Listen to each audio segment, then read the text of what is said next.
తిరుపతి జిల్లా చంద్రగిరి మండలం శ్రీనివాస మంగాపురం శ్రీ కళ్యాణ వెంకటేశ్వర స్వామి బ్రహ్మోత్సవాల్లో రెండో రోజైన శ్రీనివాసుడు శ్రీ వేణుగోపాలకృష్ణుడి అలంకారంలో చిన్న శేష వాహనంపై అభయమిచ్చారు. భక్తులు అడుగడుగున కర్పూర హారతులు సమర్పించారు. భక్తజన బృందాల కోలాటలు, చెక్క భజనలు తదితర సాంస్కృతిక కార్యక్రమాలు ఆకట్టుకున్నాయి.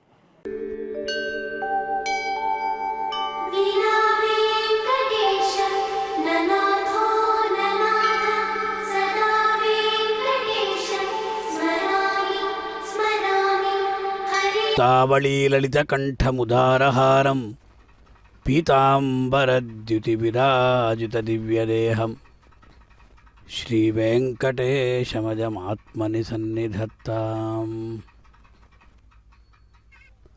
అత్యంత వైభవోపేతంగా బ్రహ్మోత్సవాలు ప్రారంభమయ్యాయి. బ్రహ్మోత్సవాలలో భాగంగా ఈనాడు శ్రీయప్పతి కళ్యాణ వెంకటేశ్వరుడు అలా భక్తుల్ని అనుగ్రహించడానికై సిద్ధంగా ఉన్నాడు. అంబోధనీలం సమయంలో మేఘం వలె నల్లగా ఉన్నది. అలాగే ఆ అరవింద దళాయతాక్షం తామర రేకు ఎలా ఉంటుందో ఆ ప్రకారంగా తామర రేకుల వలె వెడల్పైనటువంటి పింఛామిత కాయకాంతిమన్నారు. అంటే గోపాల వేషంతో అందంగా ఉన్నటువంటి నీ యొక్క ఆ దివ్య రూపాన్ని ధరించినటువంటి నిన్ను విశేషంగా స్వామివారికి ఆ వెంఛత్రమన్న రీతిగా ఆ తెల్లని గొడుగును స్వామివారికి పట్టుకుంటూ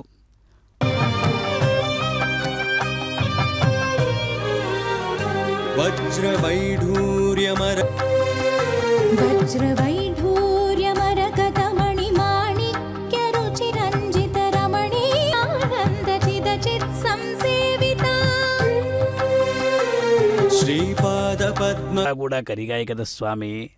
అది మాత్రమా? పంచాపి కించ పరివృత్త గుణాని భూతాని.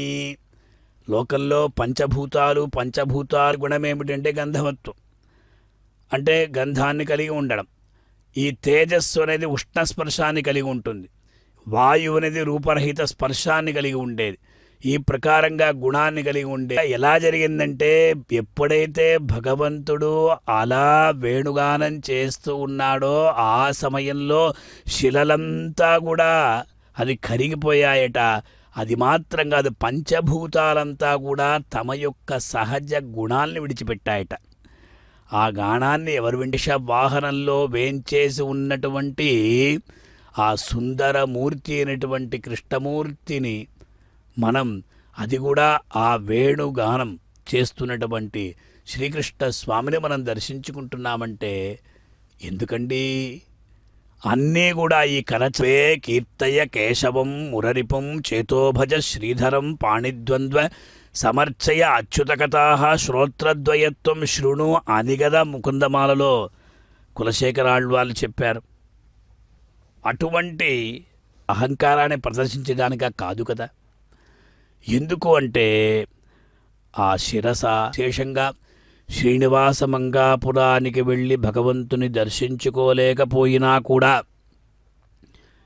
ఈ శ్రీవేంకటేశ్వర భక్తి ప్రసార మాధ్యంగా మనం భగవంతుణ్ణి ఆ మంగాపురంలో జరిగేటువంటి ఉత్సవాన్ని దర్శించుకునేటువంటి భాగ్యాన్ని పొంది ఉన్నాం. తమసి స్వభావతః సమస్త కళ్యాణ గుణామృతోదధి స్తోత్రరత్నంలో